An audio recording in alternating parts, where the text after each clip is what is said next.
todos, ¿cómo están? Yo soy Isamelo y soy de Guatemala. Bienvenidos a mi canal o a este espacio que he llamado mi monasterio. Hoy les traigo un viaje fascinante. Vamos a adentrarnos en el Popol Vuh, este gran libro que nos regalaron los mayas y que trata sobre el origen del universo desde su cosmovisión. Vamos a tratar de adentrarnos en toda esta parte simbólica, arquetípica y esotérica que se esconde detrás de este relato mítico. Los mayas nos han regalado muchísimas cosas a la humanidad, toda su sabiduría, su filosofía, su cosmovisión, su calendario, sus nahuales, sus pirámides, la filosofía y la mitología. Creo que antes de adentrarme en la astrología y irme para otras culturas, para mí como guatemalteca era importante que le diéramos este lugar privilegiado a los mayas. Así que desde ya les doy la bienvenida. Hay textos que nacen de la tierra y otros que descienden del cielo. El Popol Vuh es el libro sagrado de los mayas quiché. Pertenece a ambos mundos. Es raíz de la tierra y es estrella del cosmos. El libro no es únicamente un mito ancestral, es una guía iniciática. Es el mapa del alma humana que nos habla en el lenguaje de los símbolos y los arquetipos eternos. Como todo libro iniciático, se abre en silencio. Sus páginas no se leen con los ojos, se escucha con el corazón y se descifra en la memoria profunda del espíritu. El Popol Vuh nos recuerda que todo ser humano está inmerso en un viaje. Nacer, descender al inframundo, enfrentarse con la oscuridad, morir, resurgir y finalmente alcanzar la plenitud de la conciencia. En él habitan dioses creadores, los intentos fallidos de la humanidad, las pruebas de los gemelos solares y la instauración de un orden cósmico. Cada episodio es una llave que nos enseña como un espejo o como una lucha que se vuelve sabiduría velada. El iniciado que se adentra en este texto comprenderá que no está ante un cuento indígena, está frente a un códice del alma, a una escritura sagrada que bajo el velo de la historia revela cómo reconciliar la luz y la sombra, cómo transformar el dolor en sabiduría y cómo recordar que somos en esencia hijos del sol y de la tierra. Este es el umbral. Abrir el Popol Vuh es entrar en los salones del misterio, donde los dioses hablan en símbolos y donde cada mito se convierte en una guía para la vida interior. Quien lo lee superficialmente encontrará fábulas. Quien lo lee con ojos iniciáticos encontrará en él un sendero de transformación. Los dioses, al soñar con la creación del ser humano, comenzaron con el barro, un cuerpo frágil, moldeado por manos divinas, pero incapaz de sostener cuando la lluvia lo tocaba. Así fue disuelto, recordando que la materia, sin espíritu, no resiste el paso del tiempo. Después lo intentaron con la madera, fuerte, erguida, resistente, pero hueca. Este hombre de madera carecía de gratitud, de alma, de vínculo con lo sagrado y por eso fue destruido. Su fuerza era solo apariencia. Finalmente los dioses tomaron el maíz, grano de sol, semilla de la tierra, y con él moldearon al verdadero hombre y a la verdadera mujer. Así nació la humanidad destinada a recordar que siempre es su origen divino y natural, recordándonos que somos hijos de la luz que madura el grano y de la tierra que lo hace germinar. Aquí, en el mito de creación, no solo nos está contando cómo se creó el universo, nos está hablando de estas primeras etapas de la conciencia, de los primeros estallidos o de los niveles que tenemos que ir alcanzando para así poder ir subiendo en la espiral de la evolución.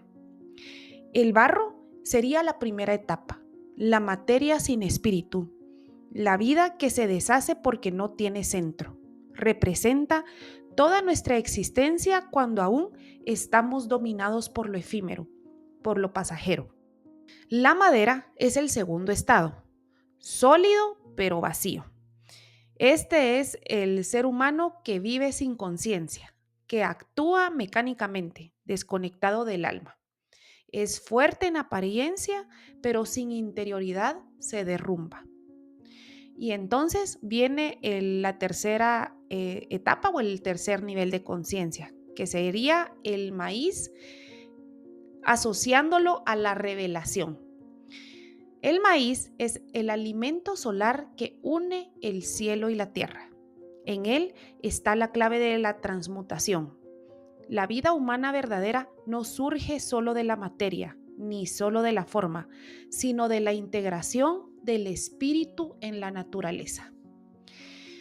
Este relato nos enseña que la humanidad no nace del simple hecho por estar vivos, sino de despertar.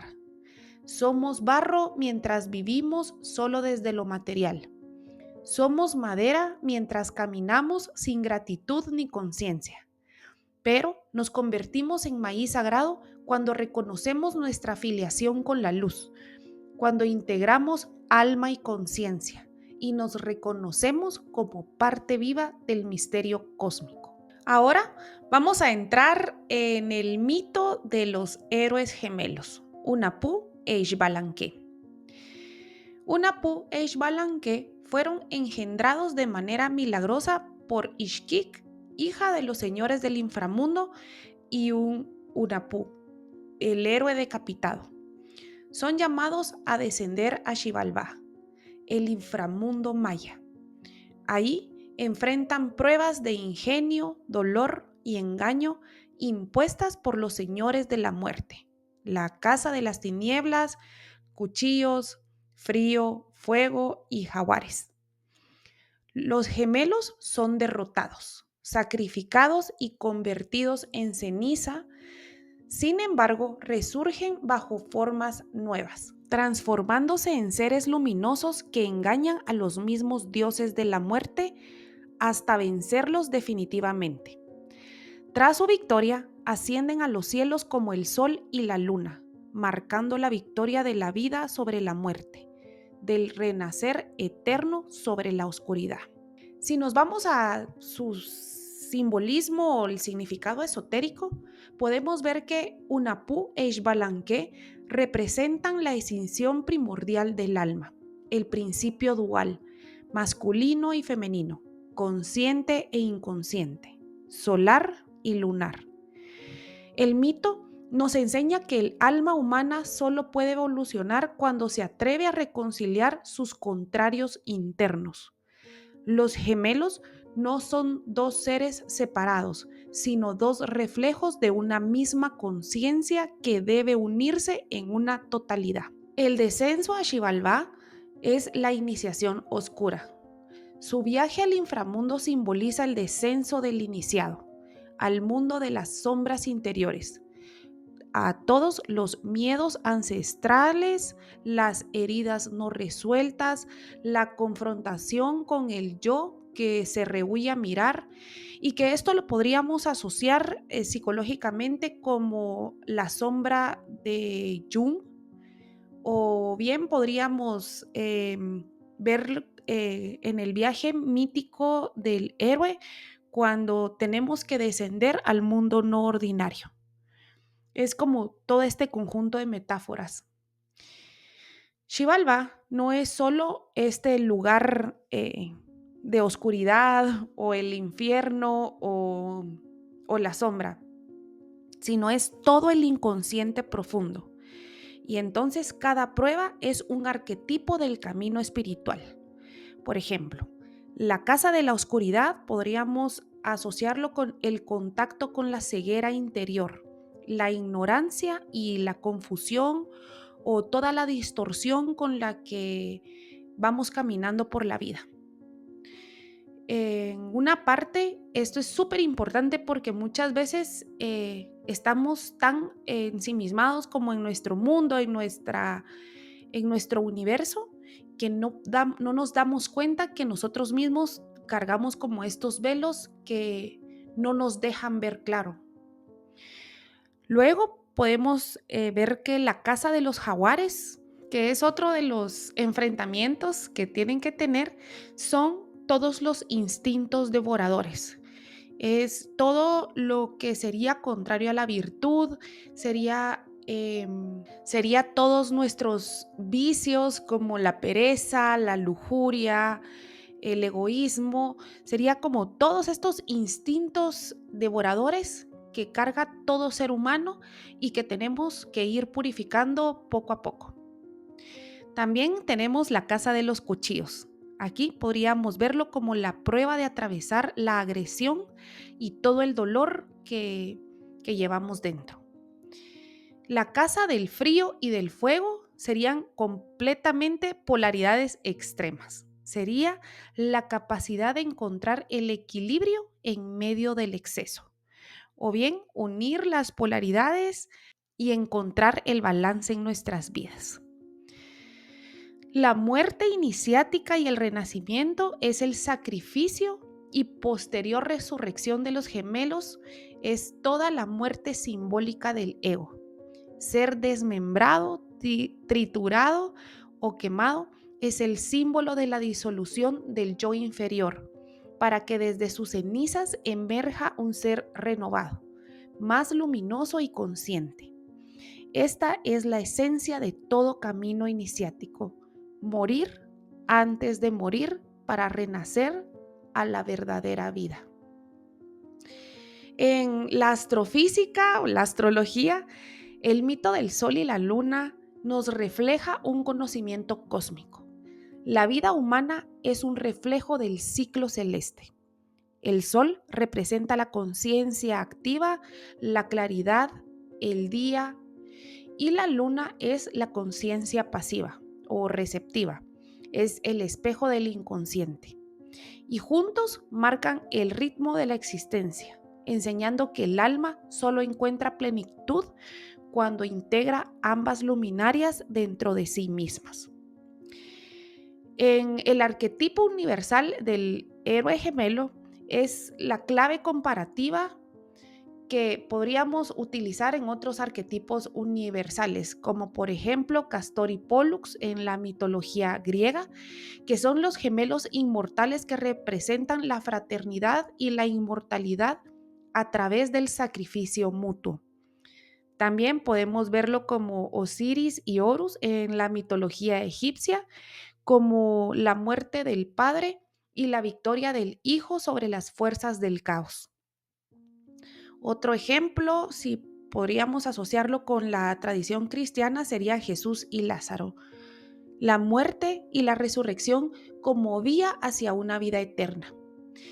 En todos estos relatos se repite el mismo patrón: la dualidad, la muerte, la prueba, la victoria y la transfiguración.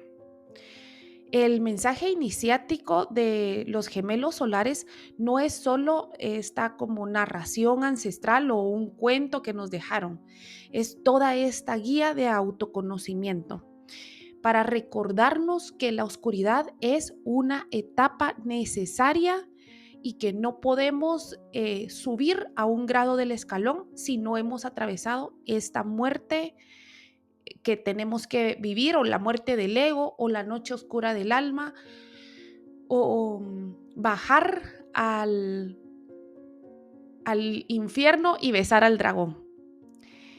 También podemos ver que el alma, al igual que los gemelos, debe pasar por todas estas pruebas de desmembramiento interior para poder renacer.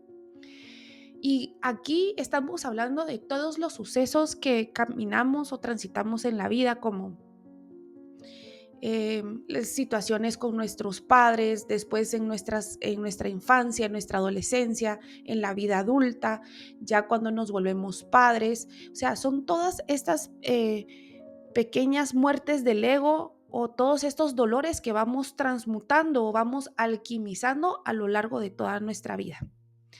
También nos recuerda que la integración de la dualidad es el verdadero triunfo espiritual, que sin balance de las polaridades no puede haber un triunfo espiritual, pues es la clave de la realidad. También que nuestra existencia es un viaje hacia convertirnos el sol y la luna internos, irradiando claridad y reflejando sabiduría. Cuando nos adentramos en el arquetipo de Xibalba, que es el inframundo maya, podemos ver que es todo el reino subterráneo, comparado en la mitología griega con el Hades o con la tradición cristiana como el infierno. Es todo este reino cuando se baja al inframundo o al mundo no ordinario. Desde el mito de los mayas podemos ver que el inframundo es un laberinto vivo. Es este espacio donde hay varias pruebas y desafíos diseñados por los señores de la muerte. Sus casas o sus niveles prácticamente son como trampas que parecen simples al ojo inexperto. Por un lado, vamos a recapitular. Por un lado, la casa de la oscuridad es donde la luz desaparece y por consecuencia se pierden los sentidos. Entonces, aquí nos vamos a encontrar con lo desconocido o podemos asociarlo simbólicamente con todo el encuentro con lo desconocido, es la ignorancia, son los miedos que nos da el no poder ver o el no poder saber, son los temores que habitamos pero que a veces no nos damos cuenta o no miramos, es toda esa oscuridad externa que prácticamente es un reflejo de la sombra interna que debemos abrazar para crecer.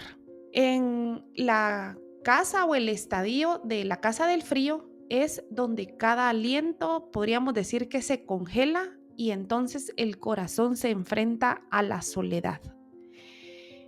Aquí podemos ver la soledad, el abandono, que de alguna forma obligan a descubrir al alma su propia fuerza interna.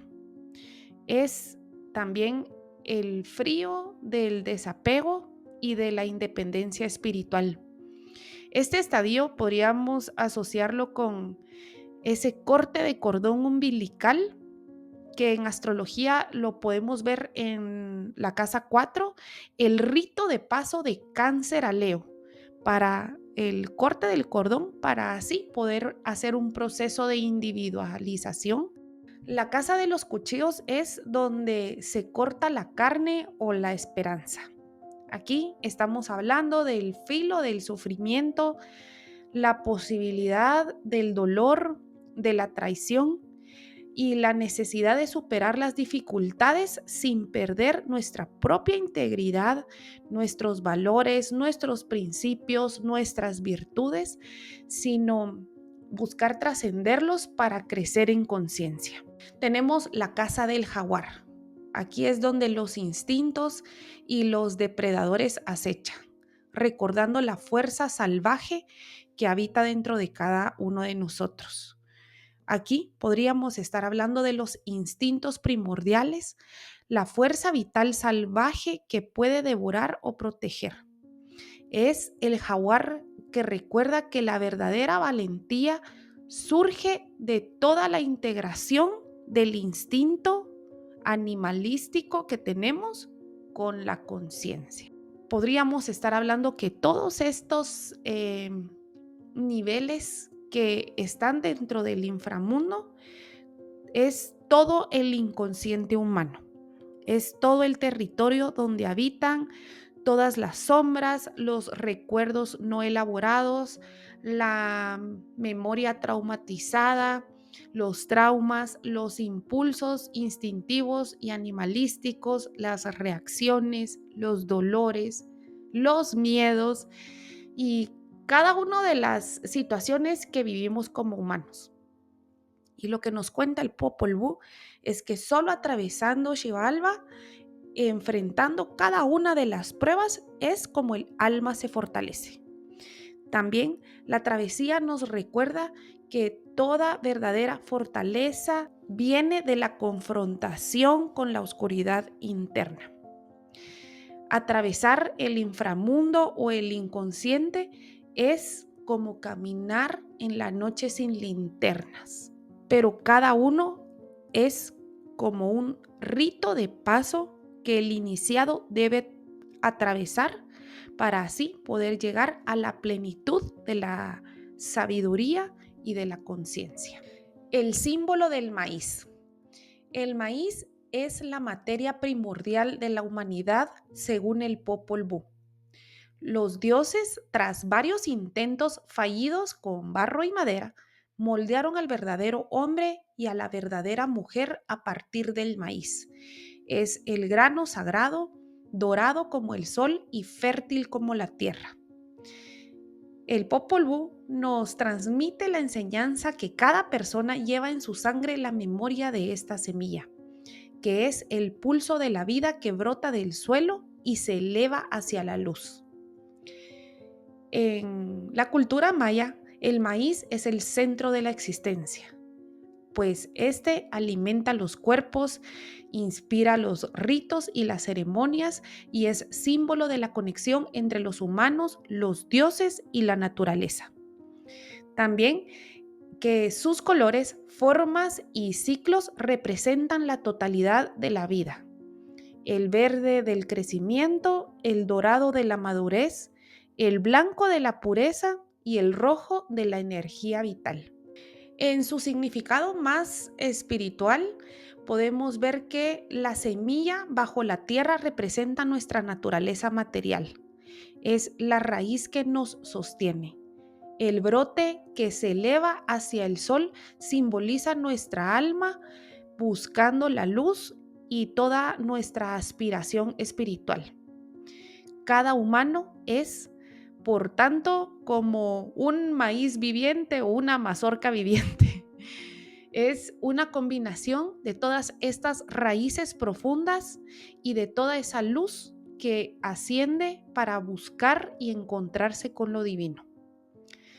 También podemos seguir en la misma asociación que el maíz nos enseña que la vida auténtica requiere transformación, pues cada semilla debe morir bajo la tierra para poder germinar. El grano debe entregarse al proceso natural para dar fruto. Así, también el ser humano debe atravesar sus muertes simbólicas, sus cambios, retos, renuncias, que permite que la conciencia emerja más plena y luminosa. Podríamos verlo desde la psicología a el maíz como el espejo de la psique humana, pues este crece desde la oscuridad hacia la luz, transformando lo interno en externo, lo potencial en realidad. Nos enseña que la evolución personal nunca ocurre al azar, sino sigue un patrón de ciclos naturales. Sembrar, nutrir, esperar, florecer y luego cosechar. La paciencia, la entrega y la gratitud serían las lecciones que nos deja el maíz. Y así como los mayas consideraban al maíz sagrado, otras culturas veneraron semillas y cereales como símbolos de vida. Podemos verlo en el trigo, la cebada y el arroz. Todas recordando que la vida siempre surge de la tierra y se ilumina en la luz. El Popol Vuh, cuyo nombre significa literalmente libro del consejo o libro de la comunidad, es un códice sagrado. Es el hilo invisible que une generación tras generación, que transmite no solo la historia de los dioses y los héroes, transmite toda una memoria profunda de un pueblo y en esencia de la humanidad. En el corazón de este libro la palabra es acción y la acción es creación. Nombrar algo significa traerlo al mundo. Contar un mito significa sostener un conocimiento que de otro modo se perdería. Así, el Popol Vuh nos relata que necesitamos invocar cada historia, pues esta es la que se convierte el puente entre lo visible y lo invisible y le da forma a el tiempo histórico y el tiempo espiritual. En el esoterismo clásico y la tradición hermética, la palabra es creadora, el verbum o el logos. Toda existencia surge cuando el espíritu la nombra. Nombrar es dar forma, es fijar el flujo de la energía, es materializar la energía. Cada uno de los mitos lleva el nombre del dios o del héroe, y cada fuerza de la naturaleza posee un poder vibracional que mantiene el orden del cosmos y la memoria de los hombres. El conocimiento que contenía este libro no se limitaba solo a la historia y al mito o al relato. Este libro era la enseñanza para la conciencia, era la guía para el alma que buscaba entender su origen. La palabra es el vehículo para atravesar Xibalbá, para integrar la sombra y la luz y para recordarnos que somos hijos del corazón de la tierra y del corazón del cielo, y que a través de ella el ser humano puede resignificar su historia personal, reconectando con el misterio y despertar toda la memoria de su verdadera esencia. Desde la psicología, la palabra funciona como instrumento de integración.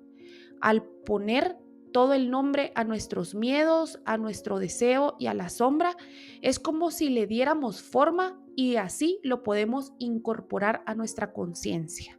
Es, digamos, el proceso donde la luz integra la sombra. Contar nuestra historia, narrar el mito interno o nuestro viaje del héroe es una manera de activarnos como creadores de nuestra propia vida, tal como los dioses crearon al hombre a través del maíz y de la palabra.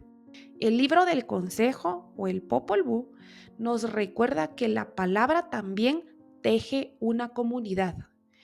Nombrar es un acto de responsabilidad al compartir conocimiento y sabiduría. Es como mantener viva la memoria ancestral y sostenemos la conexión con los otros, con la naturaleza y con lo divino. Así que muchísimas gracias por acompañarme por este viaje de profundidad hacia este gran libro de sabiduría de esta gran cultura, el Popol Vuh. Los veo en mi próximo video en mi monasterio.